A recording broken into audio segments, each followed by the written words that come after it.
We're gonna tear some ads apart so you can learn how to make ads that frankly don't suck. I'm gonna share my screen because I want you guys to learn how when you see ads out in the wild, you're gonna be able to instantly tell, is this a good ad or a bad ad, so you know how to better make ads. This is one of my favorite exercises me and my team do because in a short period of time, you can immediately start thinking like a high performance marketer. Why do I think I can say that? Because me and my team have spent $100 million in ads. We've made $500 million in ads for brands over the last 6 years, so I think we know a thing or two. So let's jump right in. I'm not going to waste any more of your time. First ad, and these are all ads, I just spotted in the wild. So I just took a screenshot, put them in here, and I'm kind of giving you my raw thoughts after spending just a few moments looking at them. So this ad is probably the worst ad that I saw today. I'm going to give this a 2 out of 10 rating. I'm going to walk you through why I think it's so bad, and hopefully you never make an ad like this because this ad sucks. So the first one is, it is not clear whatsoever what is the mass desire. Whoever made this ad, they clearly think it's all about them, because if they would have spent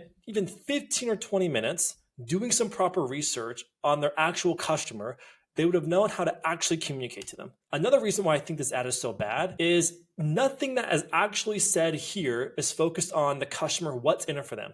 It's all selfish based off the company, the solutions they offer. That screams, number one, that it's going to be noise. No one's going to pay attention to this ad. And the second thing that screams, it's all about you. And when people know it's all about you, they don't want to talk to you. But when people know that you want to talk to them, it's all about them, then they pay attention. We're selfish creatures, let's be honest. The other reason why I really hate this ad is it uses a lot of business jargon. Never, ever, ever use jargon unless your customer is already educated on what that jargon is. And even then, that's very rare. And I would say you never ever do that unless you're 100% confident. Mostly if it's like a fully aware ad you're making for awareness level, then you can do that, but still never do that. What would I do to improve this ad? The first thing I would do is I'd make it 100% about them. Now, I am a floor installer son.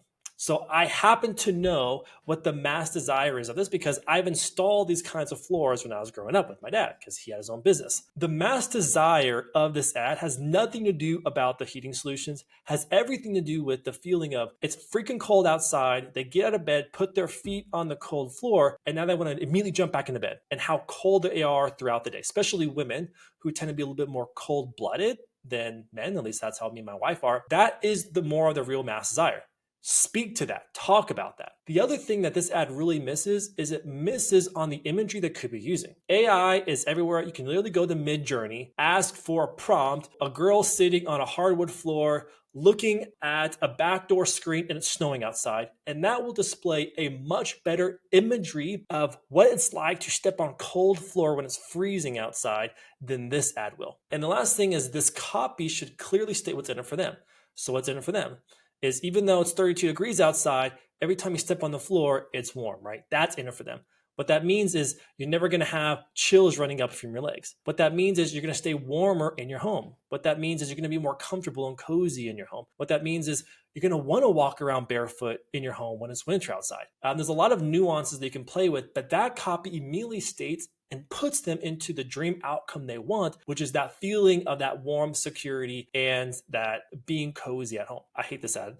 Is a 3 out of 10. So why do I rate this a 3 out of 10? Well, the things I think that are really bad about it is it's an ad that's written to a fully aware person, but I don't think that's their intent. Frankly, I think whoever wrote this is just this branding guy that doesn't actually know how to communicate as a performance marketer. And the thing why I hate it is it's so vague, is it's just naming the product. Now, clearly why I think these people don't know what they're doing is because anyone that's been around for the last 5 years knows ashwagandha gummies is not a new thing. You only state what the product is if you are in a level 1 market sophistication. What that means is you're the first to market. You don't have to talk about the benefits. You just state what that is. But I can tell you this is not in a stage 1 market sophistication, which means they're positioning it completely wrong. And my problem with it is it's assuming that consumers, one, know what ashwagandha gummies are. Number 2, they understand what the benefits are. And number 3, it's assuming that they actually know what's in it for them. I take ashwagandha, and this would never speak to me because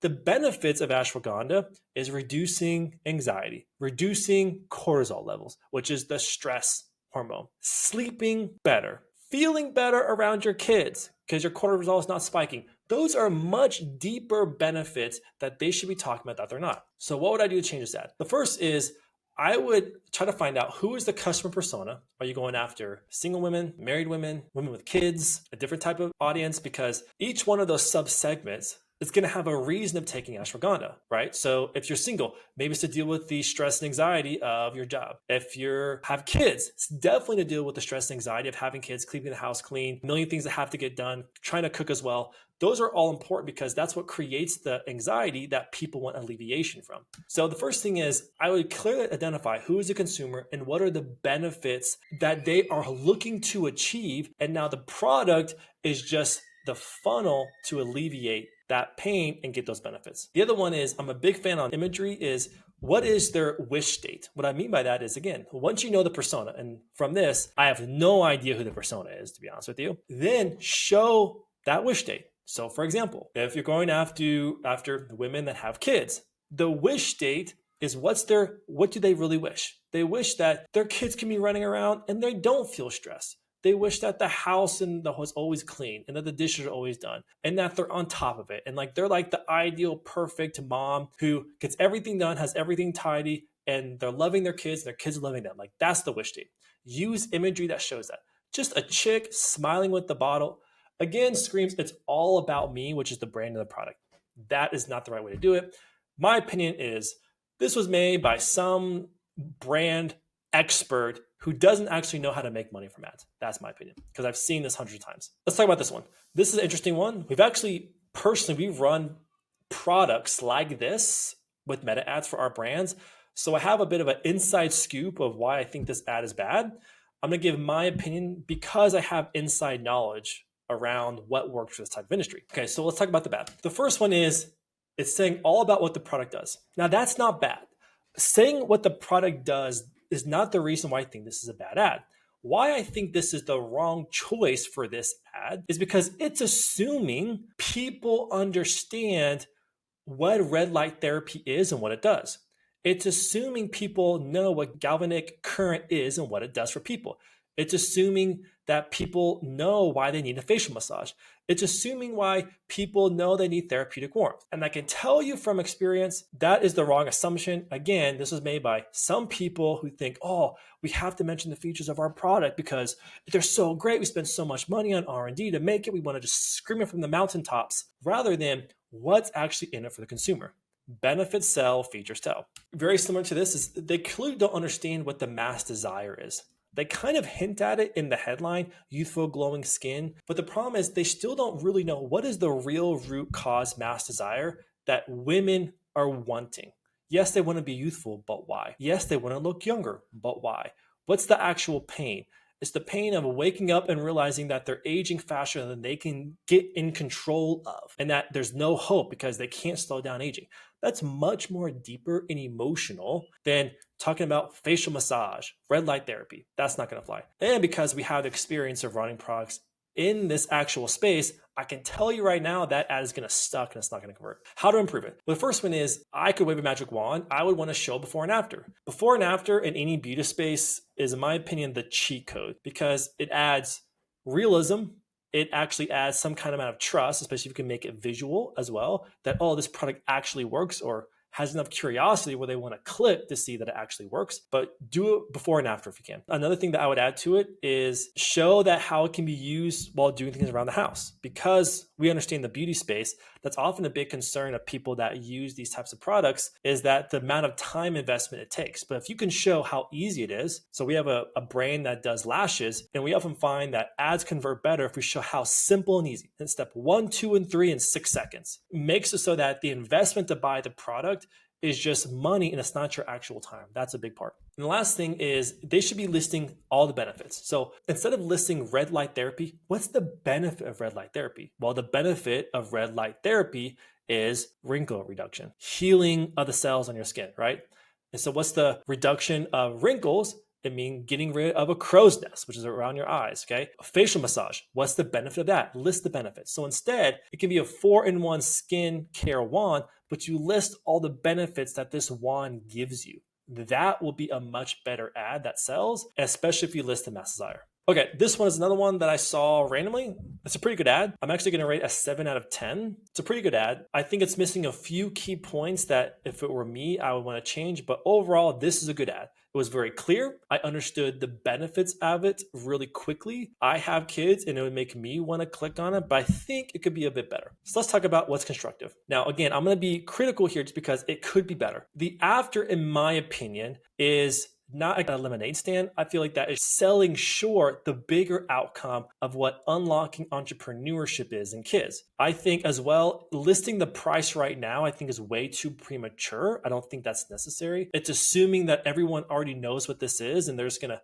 pull their wallet out. Instead, I would actually want to add more curiosity to it and send them to an advertorial page or a landing page that talks about it. And then on that page, list the price. But that's just my opinion because now this immediately tells people, oh, I got to buy something with this. So what would I do to improve this? The first one is I would use a different outcome. There's many different outcomes. Maybe they've tested it. I didn't see it. But what I'd be testing is instead of the kid at a lemonade stand, it's a kid inventing something. It's a kid working on the car. It's a kid who has a business already. It's a kid, because every parent wants their kid to be like the whiz kid who is the prodigy at violin, the prodigy at guitar, the business prodigy who create $1 million business when they're 13.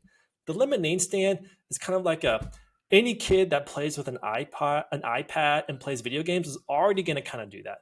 But a kid who is entrepreneurial would care way more about those other things and have higher level of success a little bit later in life. And so I would be painting that dream outcome because I think that would be a lot more emotional that a parent be willing to invest in it. And the last thing is I would push for more curiosity than a price. So instead, I would maybe make this like instead of $8, it would be some kind of a news article around how this program turned a kid who was consuming video games into a millionaire by 13. Like that adds way more curiosity and you could tell a really great story that frankly, any parent who is tired of their kids playing video games will be like, yes, click. Hope you enjoyed that ad teardown. In my opinion, that's one of the best ways how to learn how to make better ads is by hearing an expert look at ads in the wild and just tearing them apart. So guys, make sure you like, comment, and subscribe, please. I really appreciate it. I'll see you in the next video.